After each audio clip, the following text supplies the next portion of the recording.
Knee pain is undoubtedly something everyone runs into every once in a while, for no apparent reason.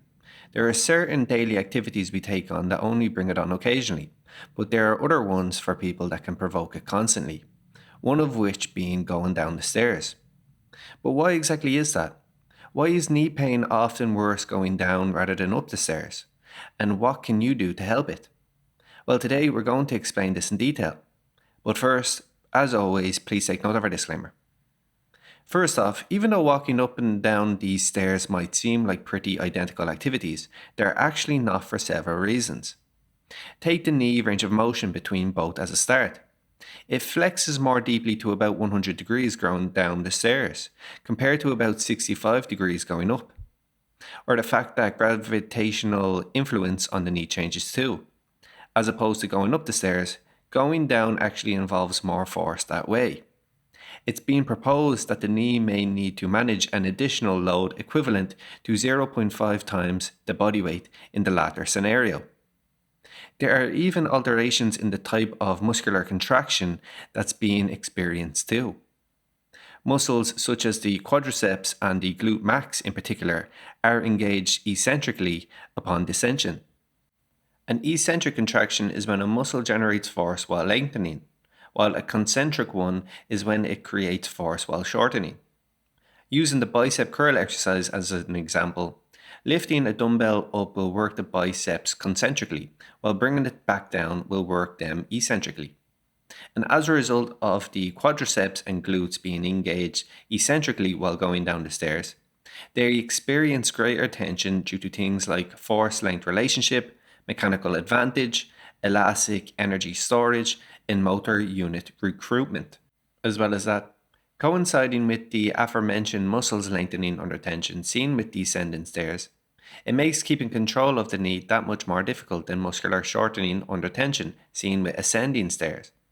Collectively, all of these factors combine to create greater stress on the knee going down the stairs than up, ultimately explaining why pain is more often seen. On a quick side note, if you are interested in undertaking our evidence-based and results-backed personalized Plato weight management program, please click the link in the top right-hand corner of the video or follow the link in the description. But if you want specifics in terms of diagnoses, one condition of note that people are more likely to notice going down the stairs as a result of all of this is patellofemoral pain syndrome. In a nutshell, it's when the patella isn't tracking properly. Normally, the patella, more commonly known as the kneecap, should move freely between a groove at the bottom of your thigh bone. We have it because it acts as a lever arm for the quads to produce more force when extending and helps with knee stability and force distribution. However, with PFPS, the patella shifts to the outside, grinding the edges of this groove and causing pain. Usually the condition arises from weakness of one of the quad muscles, the VMO, but deficits in the glute max and med strength at the hip can also be contributors. Likewise, shortness in a muscle known as the TFL will lead to pulling on the IT band, which can also pull the patella out of optimal positioning. Further, abnormalities at the foot like overpronation can play a role in the condition too. Moreover, it's important to point out that it's not just weaknesses in the hip, knee and ankle muscle strength and knee stability to keep in mind. Adequate core stability is also very important but is unfortunately often overlooked.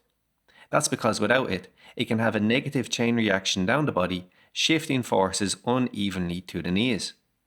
For instance, if the core isn't stable, the pelvis might tilt forward and cause the thigh and lower leg to rotate internally to maintain your center of gravity, resulting in an imbalance in force distribution around the knee.